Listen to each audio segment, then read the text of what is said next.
The diplomatic quarters of Station Kepler 442 hummed, with the quiet efficiency of 1,000 species coexisting in careful harmony.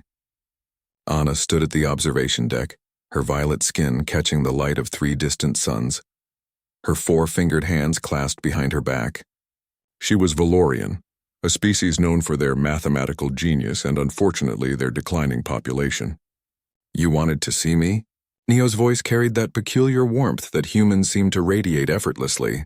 Anna turned, finding the human liaison leaning against the doorframe with characteristic casualness. His dark eyes crinkled at the corners, weathered by what she'd learned was called smiling, an expression his species deployed with alarming frequency. "Yes, the Council has approved our arrangement," Anna said, her translator chip rendering the words in flat diplomatic tones that failed to capture her nervousness. "But there is something you must know before we proceed with the cultural exchange marriage." Neo stepped closer, his expression shifting to something more serious. "I'm listening." "I cannot bear children." The words came out more abruptly than she'd intended. "My species, we are dying out. Fewer than 1 in 1,000 Valorians can reproduce. I am not among the fortunate." She waited for the disappointment, the withdrawal, the polite excuses that would end their arrangement. Instead, Neo's face split into that wide human smile, the one that showed teeth, a gesture that would be threatening in any other species but somehow conveyed joy in humans. "Good," he said simply. Anna's bioluminescent markings flickered with confusion. "Good? I do not understand. Humans value offspring. Your entire culture celebrates reproduction." Neo laughed, another uniquely human sound that seemed to defy the gravity of any situation. "Anna, I've got enough kids for both of us." "You have offspring already?" She'd reviewed his file thoroughly.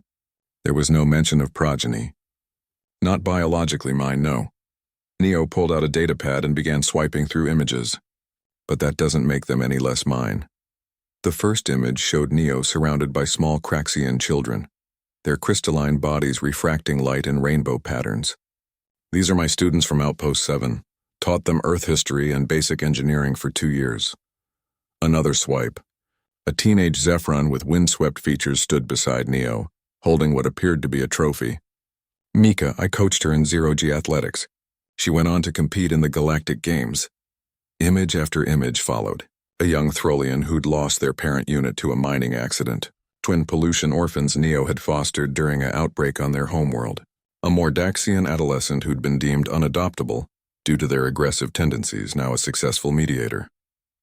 "Humans have this saying," Neo explained, "that it takes a village to raise a child.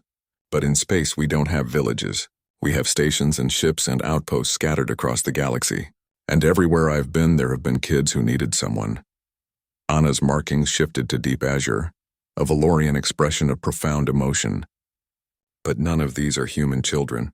Does that matter?" Neo met her eyes directly. That human intensity that species studies said was considered impolite in 14 different cultures, but somehow felt right in this moment. "Anna, my species figured out a long time ago that family isn't just about DNA. We adopt, we foster, we mentor, we take in strays of all kinds. It's kind of our thing." "Your thing," Anna repeated slowly, testing the colloquialism. "Yeah, I mean, sure, plenty of humans have biological kids too. But just as many of us create family in other ways." He gestured to the station around them. "Look at this place. 17 different species living together, learning from each other. You know how many orphans that creates? How many kids end up alone when their parents die in accidents or wars, or just from old age while they're still young?" Anna had never considered it from that perspective. Her people were so focused on their own survival, their own declining numbers, that they'd forgotten to look beyond their species' boundaries. "Humans," Neo continued, "we see a kid who needs help and something in us just activates. Doesn't matter if they have scales, feathers, tentacles, or crystalline matrices. Doesn't matter if they'll outlive us by centuries or barely reach adolescence.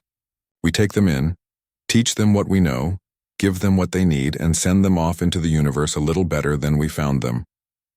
"And this is acceptable to you?" Anna asked quietly. "A marriage with no possibility of biological offspring?" Neo took her hand, a gesture she'd learned was significant for humans. His skin was warm, rough from years of work. so different from her own smooth violet complexion. Anna, I'm not marrying you for breeding purposes. I'm marrying you because in the 6 months we've worked together, you've become one of the most important people in my life. Because you laugh at my terrible jokes and explain Valorian mathematics with patience I don't deserve. Because you see the universe in ways I never could. He paused, that smile returning. And because between your diplomatic connections and my tendency to attract stray kids, we're probably going to end up with a house full anyway. Anna's markings blazed bright gold, pure joy. You would want that? To raise children not of our own species? Want it? Anna, I'm counting on it. Neo pulled up one more image on his data pad, a floor plan. I already started looking at quarters with extra bedrooms. Figured we'd need the space. For the first time in her life, Anna understood what human literature meant by laughing through tears.